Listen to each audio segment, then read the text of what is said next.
ಬಳಿಕ ಮೊದಲ ಸಲ ಪ್ರಧಾನಿ ನರೇಂದ್ರ ಮೋದಿ ದೇಶವನ್ನುದ್ದೇಶಿಸಿ ಮಾತನಾಡಿದ್ದಾರೆ. ಅದರ ಹೈಲೈಟ್ ಹೀಗಿದೆ. ಅಣ್ವಸ್ತ್ರ ಬೆದರಿಕೆಗೆ ಭಾರತ ಬಗ್ಗಲ್ಲ.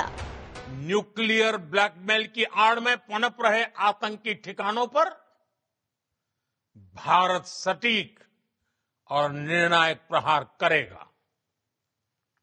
तीसरा, हम आतंक की सरपरस्त सरकार और आतंक के आकाओं को अलग अलग नहीं देखेंगे.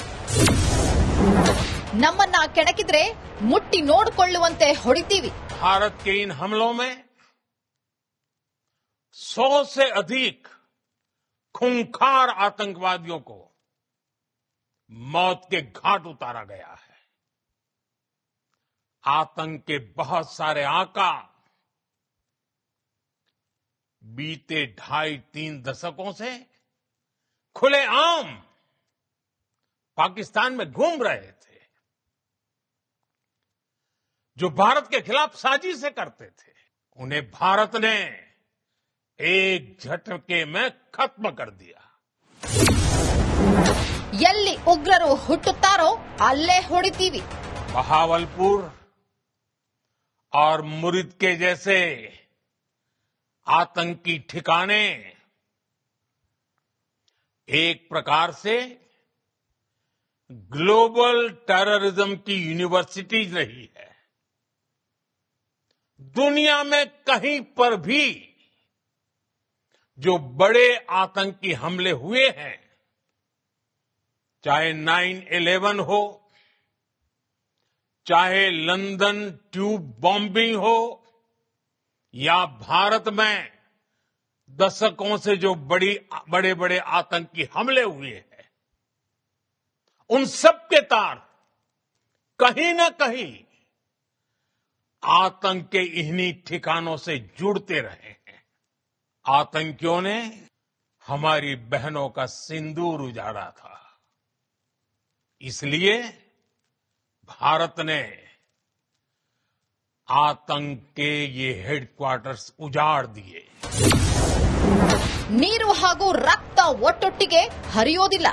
भारत का मत एकदम स्पष्ट है. टेरर और टॉक एक साथ नहीं हो सकते. टेरर और ट्रेड एक साथ नहीं चल सकते.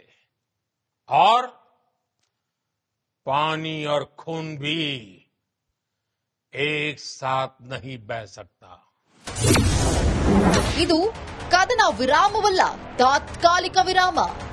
भारत की तीनों सेनाएं, हमारी एयरफोर्स, हमारी आर्मी और हमारी नेवी, हमारी border security force BSF, Bharat के अर्धसैनिक बल लगातार अलर्ट पर है.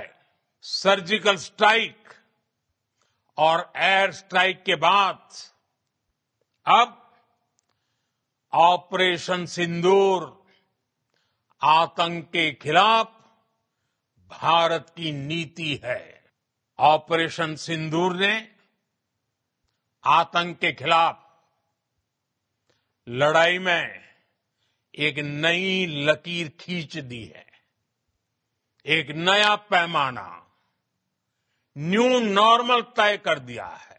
पहला, भारत पर आतंकी हमला हुआ तो मुंह तोड़ जवाब दिया जाएगा. ಭಯೋತ್ಪಾದನೆ ಪಿಒಕೆ ಬಗ್ಗೆಯಷ್ಟೇ ಚರ್ಚೆಗೆ ಅವಕಾಶ. मैं आज विश्व समुदाय को भी कहूंगा, हमारी घोषित नीति रही है, अगर पाकिस्तान से बात होगी तो टेररिज्म पर ही होगी. अगर पाकिस्तान से बात होगी तो पाक ऑक्युपाइड कश्मीर पीओके उस पर ही होगी. ಆಪರೇಷನ್ ಸಿಂಧೂರ ಎಲ್ಲ ತಾಯಂದಿರಿಗೆ ಅರ್ಪಣೆ. पहलगाम में आतंकवादियों ने जो बर्बरता दिखाई थी, उसने देश और दुनिया को झकझोर दिया था. छुट्टियां मना रहे निर्दोष मासूम नागरिकों को धर्म पूछकर उनके परिवार के सामने उनके बच्चों के सामने बेरहमी से मार डालना, ये आतंक का बहुत विभत्स चेहरा था, क्रूरता थी कि हमारी बहनों बेटियों के माथे से सिंदूर हटाने का अंजाम क्या होता है।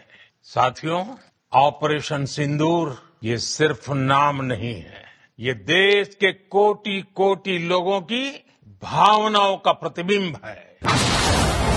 ಭಾರತದ ಶಸ್ತ್ರಾಸ್ತ್ರಗಳು 21ನೇ ಶತಮಾನಗಳನ್ನ ಆಳಲಿವೆ। इस ऑपरेशन के दौरान हमारे मेड इन इंडिया हथियारों की प्रामाणिकता सिद्ध हुई। आज दुनिया देख रही है 21वीं सदी के वॉरफेयर में made in India defence equipments, इसका समय आ चुका है। हर प्रकार के आतंकवाद के खिलाफ हम सभी का एकजुट रहना, हमारी एकता हमारी सबसे बड़ी शक्ति है। निश्चित तौर पर ये युग युद्ध का नहीं है, लेकिन ये युग आतंकवाद का भी नहीं है। ಪಾಕ್ ಉಳಿಯಬೇಕಿದ್ದರೆ ಉಗ್ರನಾಶ ಆಗಬೇಕು। जिस तरह आतंकवाद को खाद पानी दे रहे हैं, वो एक दिन पाकिस्तान को ही समाप्त कर देगा। पाकिस्तान को अगर बचना है तो उसे अपने टेरर इंफ्रास्ट्रक्चर का सफाया करना ही होगा। इसके अलावा शांति का कोई रास्ता नहीं है। ಗಡಿಯಲ್ಲಿ ಮತ್ತೆ ಪಾಕಿಸ್ತಾನ ಕಾಲು ಕೆರೆದು ನರಿ ಬುದ್ಧಿ ತೋರಿಸಿದರೆ ಅಂದೇ ಉಗ್ರ ರಾಷ್ಟ್ರ ಸರ್ವನಾಶವಾಗುವುದು ಫಿಕ್ಸ್ ಅಂತ ಮೋದಿ ಎಚ್ಚರಿಕೆ ನೀಡಿದ್ದಾರೆ।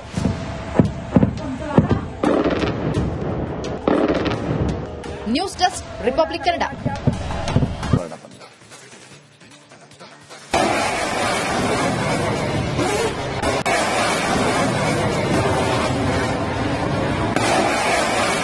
ಆಪರೇಷನ್ ಸಿಂಧೂರದ ಬಳಿಕ ಮೊದಲ ಸಲ ಪ್ರಧಾನಿ ನರೇಂದ್ರ ಮೋದಿ ದೇಶವನ್ನುದ್ದೇಶಿಸಿ ಮಾತನಾಡಿದ್ದಾರೆ। ಅದರ ಹೈಲೈಟ್ ಹೀಗಿದೆ: ಅಣ್ವಸ್ತ್ರ ಬೆದರಿಕೆಗೆ ಭಾರತ ಬಗ್ಗಲ್ಲ।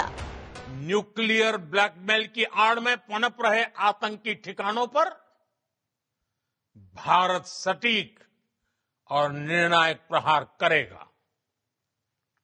तीसरा, हम आतंक की सरपरस्त सरकार और आतंक के आकाओं को अलग अलग नहीं देखेंगे। ನಮ್ಮನ್ನ ಕೆಣಕಿದ್ರೆ ಮುಟ್ಟಿ ನೋಡಿಕೊಳ್ಳುವಂತೆ ಹೊಡಿತೀವಿ। भारत के इन हमलों में 100 से अधिक खूंखार आतंकवादियों को मौत के घाट उतारा गया है।